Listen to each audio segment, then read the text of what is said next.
Hello friends, welcome to food magic Bangla. আজকের পর্বে নিয়ে এসেছি একেবারে নতুন স্বাদের হাতে মাখা কচুরলতি চিংড়ি রেসিপি। এই রেসিপিটা ফলো করে বানালে যেমন খুব সহজে রেসিপিটা বানাতে পারবেন, টেস্টি হবে, আর কচুরলতি খেলে গলাও চুলকবে না। কচুরলতি চিংড়ি মাছ দিয়ে রান্না করার জন্য আমি কচুরলতিটাকে সেদ্ধ করব না, কারণ কচুরলতি সেদ্ধ করলে বা ভাপিয়ে নিলে টেস্ট খারাপ হয়।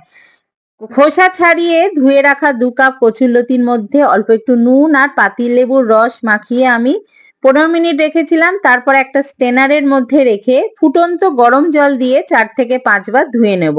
এতে কচুরলতি বেশ অনেকটা নরম হয়ে গেছে। এবার এর মধ্যে দিয়ে দিচ্ছি চেরা কাঁচা লঙ্কা, একটা বড় সাইজের পেঁয়াজ কুচি আর কিছু মশলা দেব। হাফ টিস্পুন ধনে গুঁড়ো, হাফ টিস্পুন জিরে গুঁড়ো, হাফ টিস্পুন হলুদ গুঁড়ো, স্বাদ অনুযায়ী নুন আর স্বাদ অনুযায়ী একটু লঙ্কার গুঁড়ো আর একটু কাঁচা সর্ষের তেল খুব ভালো করে মেখে নেব। এবার রান্নাটাকে স্টার্ট করছি। কড়ায় সর্ষের তেল গরম করে দিয়ে দিচ্ছি শুকনো লঙ্কা আর কালো জিরে ফোড়ন। সর্ষের তেলে করলে কচুরলতির টেস্টটা খুব ভালো হয়। এবার এর মধ্যে দিয়ে দিলাম আমি 200 গ্রাম চিংড়ি মাছ। চিংড়ি মাছটাকে ধুয়ে পরিষ্কার করে নুন আর হলুদ 10 মিনিট মাখিয়ে রেখেছিলাম।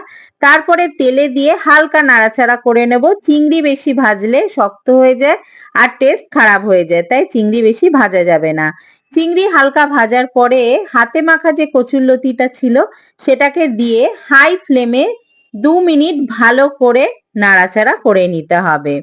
হাই ফ্লেমে 2 মিনিট আমি নাড়াচাড়া করে নিয়েছি। এবার ফ্লেমটাকে একেবারে লো করে দিচ্ছি আর একেবারে লো ফ্লেমে আমি ঢাকা চাপা দিয়ে রেখে দেব 15 মিনিটের জন্য।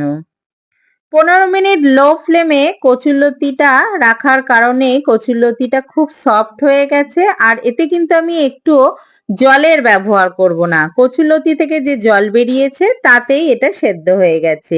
এবার স্বাদ অনুযায়ী চিনি মিশিয়ে আরো লো ফ্লেমে 5 মিনিট রেখেছিলাম। তারপরে ঢাকা খুলে একটু হাই ফ্লেমে নাড়াচাড়া করে শুকিয়ে নিয়ে নামিয়ে দিতে হবে।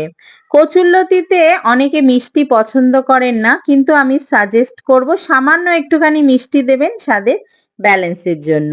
হাই ফ্লেমে নাড়াচাড়া করে নামিয়ে আমি গরম গরম ভাতের সাথে পরিবেশন করেছি আমাদের আজকের রেসিপি কচুরলতি চিংড়ি মাছ। আশা করছি আমার আজকের রেসিপিটা আপনাদের ভালো লেগেছে। ভালো লাগলে অবশ্যই আমার চ্যানেলটিকে সাবস্ক্রাইব করবেন। দেখা হবে পরের রেসিপির সাথে। বাই।